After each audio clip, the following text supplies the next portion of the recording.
Hoy te voy a mostrar la famosa uña de gato, una herramienta tan simple como útil.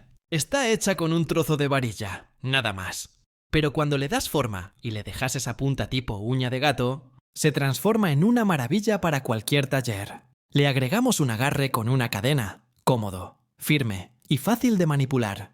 Y listo, tenés una herramienta liviana, resistente y perfecta para sacar, enganchar, levantar o mover piezas sin complicarte. Es increíble que algo tan sencillo funcione tan bien. Pero así son los buenos inventos. Simples, prácticos y necesarios. Si tenés taller, necesitas una. Y si no la tenés, hoy mismo la vas a querer hacer.